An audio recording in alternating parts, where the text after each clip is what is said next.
I restore old buildings for a living. My wife decided that wasn't enough. So she invited the man she'd been seeing to my father's memorial service, sat him in my seat, dropped my bag on the gravel, and told me to find my own way in. The guard at the gate had other ideas. I want to tell you something before this story goes any further. The man standing in that driveway with his bag at his feet, watching his wife drive toward a gate that was about to open in the wrong direction, was not who she thought he was. He had never been who she thought he was. And his father, who had just died, had spent the last 14 months making absolutely certain that when this moment arrived, his son would have everything he needed to face it. This is that story. If you're arriving at this without context, stay with it. What happens before the ending is the only reason the ending means anything. Subscribe before you go further, because what unfolds here isn't something you'll want to come to halfway through. I restore buildings. Not the fashionable kind. Grain elevators open to the weather for so long that birds have built consecutive generations of nests in the rafters. Courthouses in towns that lost their purpose 40 years ago and haven't found a replacement identity since. Elementary schools with irreplaceable original floors being slowly destroyed by a roof that leaks in 3 places, and a school board without the budget to address any of them.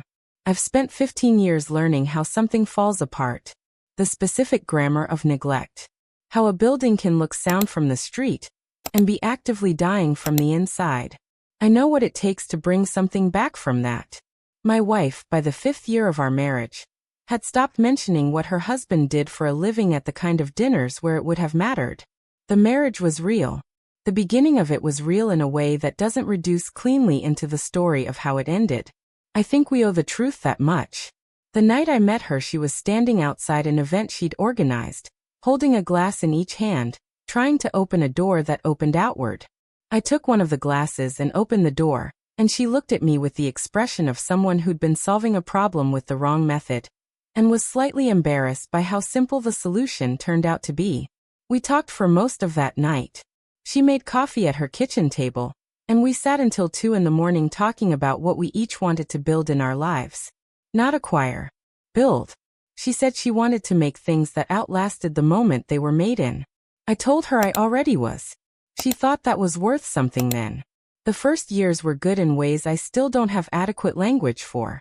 She came to job sites and asked real questions. She once drove 40 minutes to bring me coffee and a better flashlight, because I'd called to say I'd be working late in a building without reliable power. She said she was in the neighborhood. That was not remotely true. That version of her was not an act. I need you to hold that while I tell you what came after. People move in the direction of their choices. Slowly, without noticing, until they look up and discover they're standing somewhere they didn't consciously decide to go. Her sister's husband ran a regional manufacturing company. Her closest friend appeared in photographs at events with their own media coverage. Her mother had a particular gift for timing, calling on Sunday mornings to work into the first few minutes some casual mention of what another woman's husband had recently achieved or been publicly recognized for. My wife didn't become a different person. She became someone whose ambitions had grown beyond her tolerance for the distance between them and her actual life, and who had stopped naming that out loud. There's a specific kind of unhappiness that comes from swallowing something every day you've decided you're not allowed to say. It changes the flavor of everything else. I watched it happen and told myself it was a season she was moving through. I kept waiting for the woman who'd driven 40 minutes with coffee to come back and be the dominant version again. She didn't. What I hadn't told my wife, what I had been carefully not telling her for 6 years, was that my last name wasn't the full story of who I was. My mother's name was Wren. She was the kind of quiet that comes not from having nothing to say but from having already considered whether saying it would accomplish anything. She died when I was 13 and left me her last name, her handwriting in the margins of every book she'd owned, and a quality of attention I've spent my adult life trying to live up to. When I was 7, 2 men attempted to take me from a school parking lot. My father, who had been managing the distance between his public and private life for over 2 decades, made a decision the following week. I would carry my mother's name going forward. I would not appear in any record connected to what he had built. I would be raised to earn my place in the world before I was ever handed anything from his. My father's name was known in specific rooms by people who understood what private capital looked like when built patiently over 4 decades completely outside public view. He had started with a regional freight operation and expanded it through careful acquisition into renewable energy logistics, water infrastructure, satellite systems, agricultural technology, and maritime cargo. The company had never been listed. Its financials had never been published. The estimated value was north of $900 billion. He visited me once at a job site in the 2nd year of my marriage. He wore unremarkable clothes and walked the perimeter of an old textile mill with me for 2 hours asking the right questions about load distribution and original material sourcing. He was fully present in a way that people with his resources rarely manage. He told me that afternoon that the only reliable test of character was time and ordinary circumstances. That what people showed you when nothing appeared to be on the line was the most honest data you'd ever have access to. I thought about telling my wife the truth dozens of times, planned it and pulled back. Every time I pulled back it was because something had happened, small and individually forgivable, that made me uncertain what the information would do to what we had. Moments that were easy to explain away one at a time. Patterns don't announce themselves. You have to be willing to look at the accumulation. I wasn't willing. I kept waiting for the version of her I'd married to make the decision easier. She didn't. He was introduced to her at an industry conference. The kind of man who has spent years refining focused attention until receiving it feels like being chosen rather than studied. He ran a private equity fund with a reputation for seeing value before anyone else had found the angle. He was always finding the angle. He simply hadn't told her that. His fund had been making quiet inquiries into the renewable energy division of my father's holding company for nearly 2 years. His research team had mapped every peripheral contact in the company's known operational network. My wife's communications firm had handled a project for an organization, sharing an industry category with one of my father's subsidiaries. Her name appeared near the edge of a very long spreadsheet. That was enough. He engineered the introduction. He was attentive in ways that felt like discovery.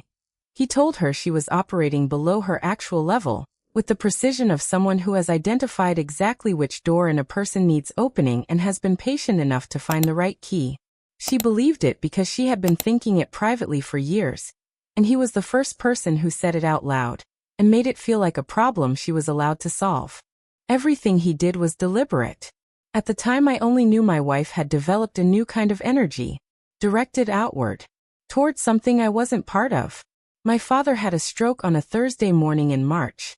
The call came from his legal director, a woman who had spent 23 years managing the space between what was true and what people were prepared to hear. She told me he had asked her to prepare specific materials and hold them on an offline drive until they were needed.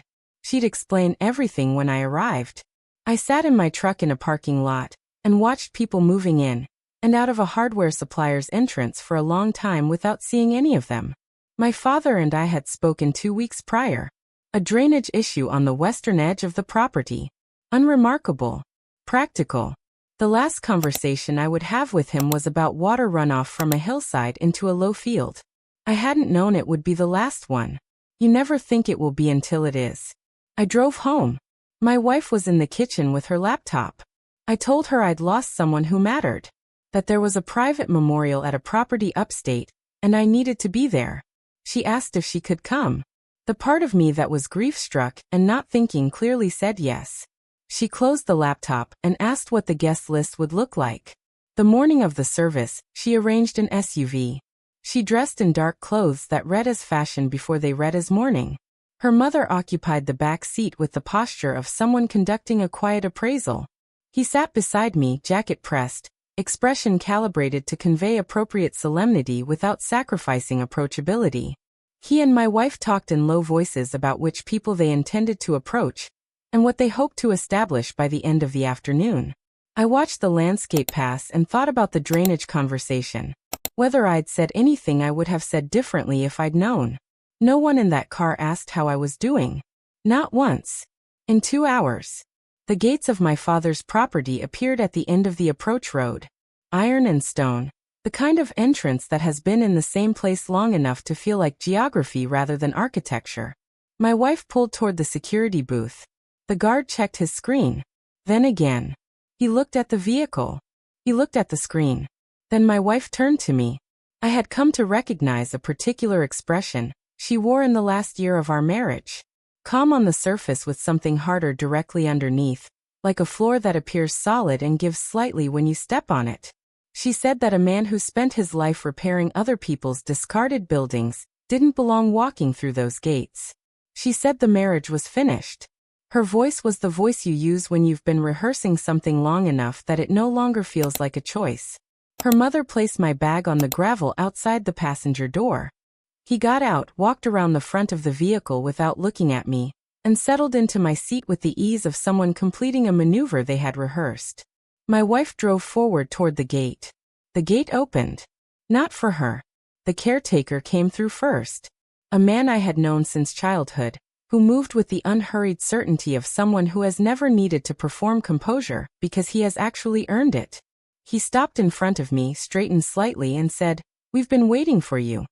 The identification panel mounted to the gatehouse wall displayed a single line of text. My full name. Both halves of it. And beneath that, for words. Sole familiar.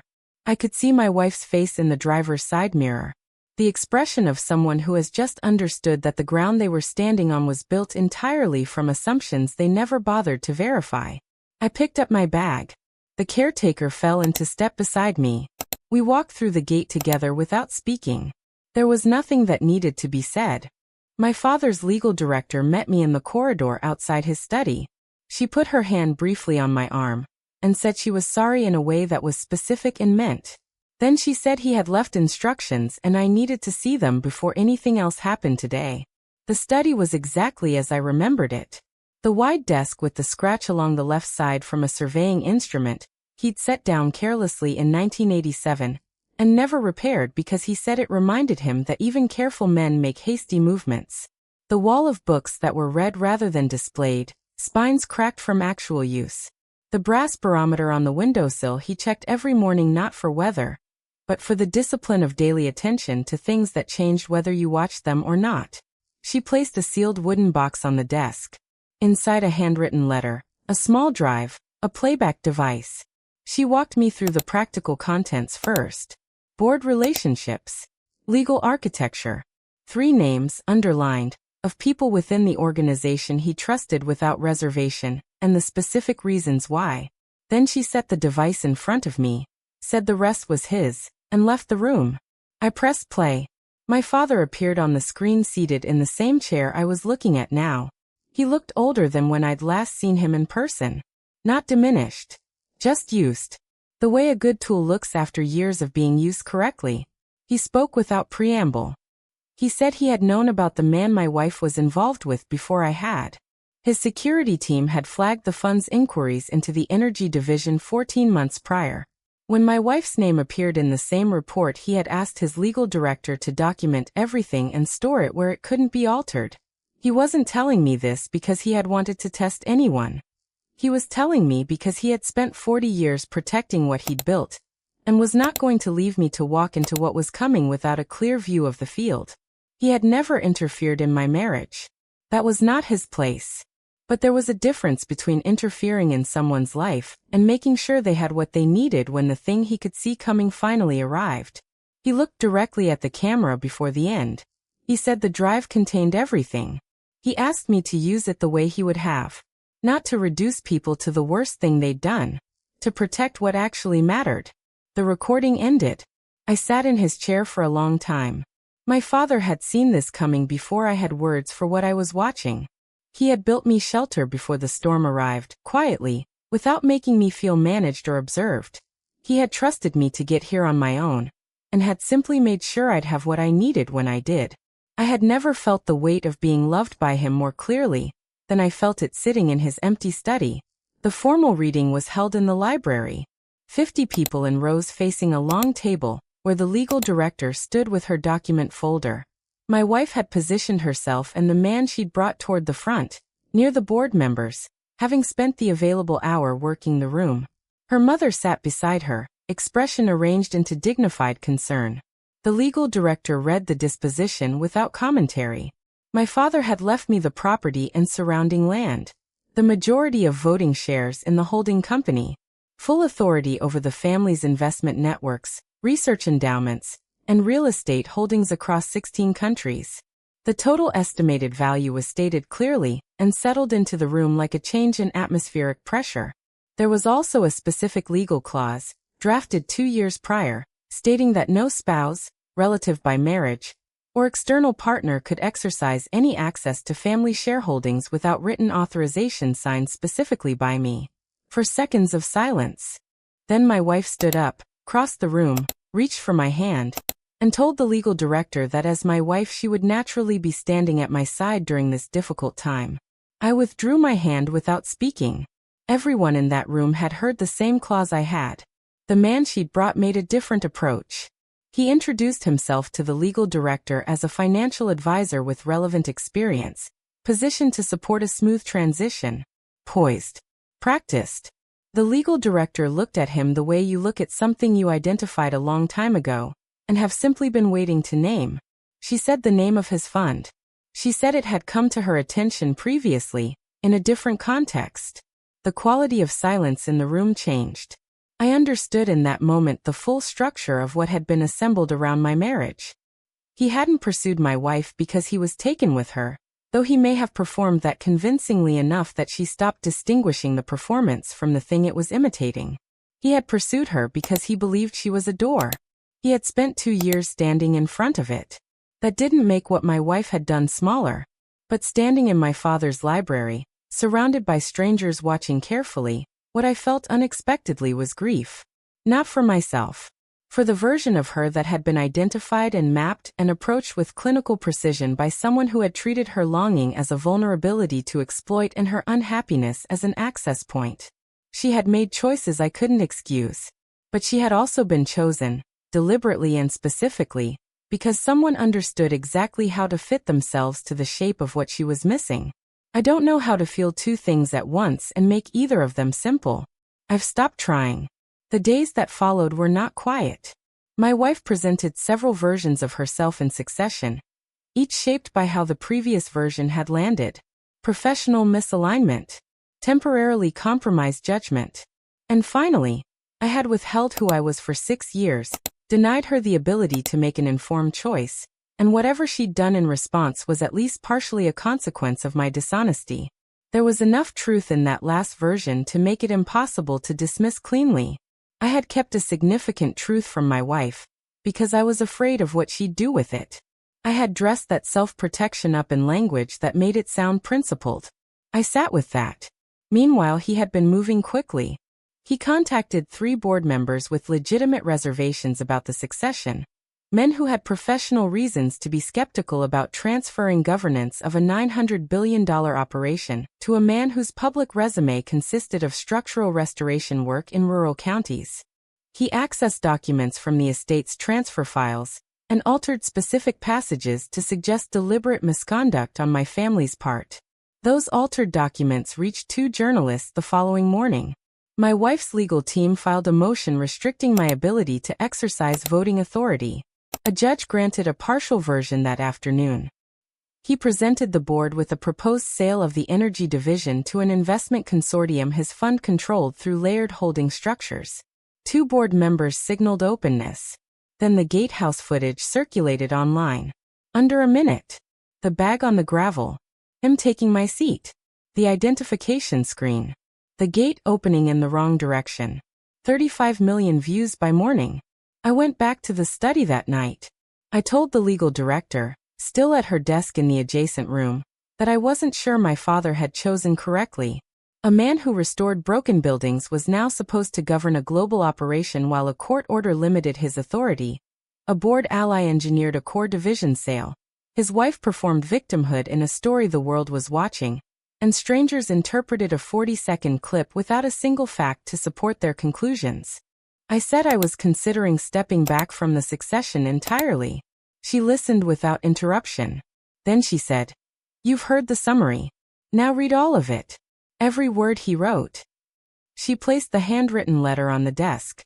Then she left the room. My father's handwriting was compressed and deliberate. every word sitting exactly where it had been intended.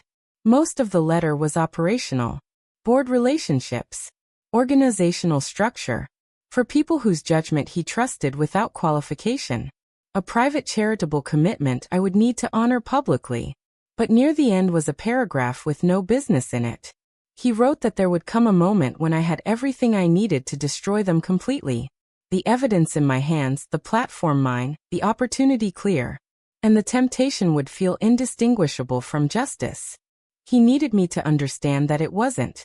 If I used what I had to dismantle them publicly, I would become exactly the person they had been describing. Cold. Calculated. Willing to reduce people to the worst version of themselves in service of a position. That was not what he had spent his life building toward. And it was not, he wrote, who my mother had raised. He had underlined that last sentence. Pressed hard enough that the pen had indented the page. I set the letter down. I picked up the brass barometer from the windowsill, and held it the way I'd watched him hold things when he was working something through. Not doing anything with it. Just making contact with something solid while thinking. I set it back. I went to find the legal director, and told her I wasn't stepping back. I needed everything on that drive tonight. And I wanted the board session moved to first thing in the morning. She looked at me the way someone looks when they've been waiting, without pressure, for a particular conclusion to arrive on its own. She said she'd make the calls. We worked until 3 in the morning. The documentation was thorough in the way only a man with 40 years of institutional resources and a very specific concern can make something thorough. Communication logs. Transaction architecture. Messages between him and 2 board members detailing the proposed sales structure and what each party stood to gain. There was also the complete gatehouse audio. Not the edited clip. The full sequence. Including a recording from inside the vehicle before it reached the booth, captured by perimeter microphones, in which he outlined which executives he planned to approach at the memorial service, and what he needed my wife to facilitate with each of them. His voice was warm and collaborative. He spoke about their future with the specificity of someone who had decided it was real. And a second file. A call 4 days later with a senior fund partner. A different voice entirely. Efficient. Conclusive. He said my wife had served her function in the arrangement. He would exit the personal dimension once the governance signatures were secured. He said it the way you say you're closing a position in a market you no longer need exposure to. I noted it. Set it aside. Focused on what the morning required. The emergency board session was held in the formal meeting room. Long oak table. High windows. Morning light coming east over the lawn at an angle that made everything visible. He arrived with the 2 aligned board members together, which told me they'd already met that morning. He positioned himself near the head of the table with the ease of a man who has walked a room in his imagination and found it favorable. He opened by framing the situation as a governance crisis requiring immediate stabilizing action, a controlled divestiture of the energy division, fiduciary responsibility, strategic positioning over reactive decision-making. He used the word stewardship 4 times. He was very good. I let him finish. Then I stood up.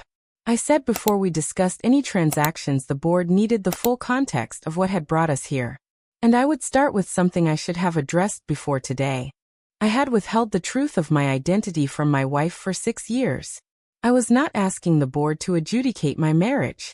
I was naming it plainly, in front of all of them, because what came next required them to hear it from a man who had already accounted for his own failures. I wasn't standing there without fault. I was standing there having already looked at my fault directly. Then I nodded to the legal director. She presented the material without commentary. Communication logs. Transaction architecture. The messages between him and the board members currently sitting at this table. The complete timeline. His funds inquiries into the energy division. The research process identifying my wife as a peripheral contact point. The engineered introduction. The parallel board engagement. Laid out as what it was. A coordinated strategy to access a private governance structure through a personal relationship built for that purpose from its beginning. The room went quiet in the particular way rooms go quiet when people understand they've been watching something from entirely the wrong angle. Then she played the audio. First recording. his voice warm and specific, telling my wife about their future once the transition was complete. Second recording. 4 days later. A different voice. The voice of someone finishing a transaction. She had served her purpose. He'd exit the personal arrangement once the signatures were secured. My wife was seated near the back, composed until that moment. When the second recording played, she went completely still. Not tearful. Not reactive. Still. The stillness of someone who suspected something without allowing themselves to fully believe it, and has just had it confirmed out loud in front of witnesses. I had seen that exact quality of stillness in her once before. Years ago. A different room. A different kind of news. Recognizing it now landed somewhere I hadn't prepared for. Not satisfaction. Grief. The board voted to reject the proposed transaction. To suspend both aligned members pending formal review. To refer the matter, the data access, the document alteration, the coordinated manipulation of a private governance process, to the appropriate regulatory bodies.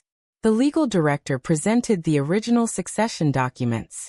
The board voted to formally recognize my authority as sole heir and new chair of the holding company. The vote was not close. He left the building without speaking to anyone. He didn't look at my wife on the way out. Within 72 hours, the professional contacts who had spoken warmly about him released careful statements written by lawyers rather than people. The federal investigation that followed was not brief, and it was not quiet, and it ended the way things end when the documentation is complete and the recordings are clear.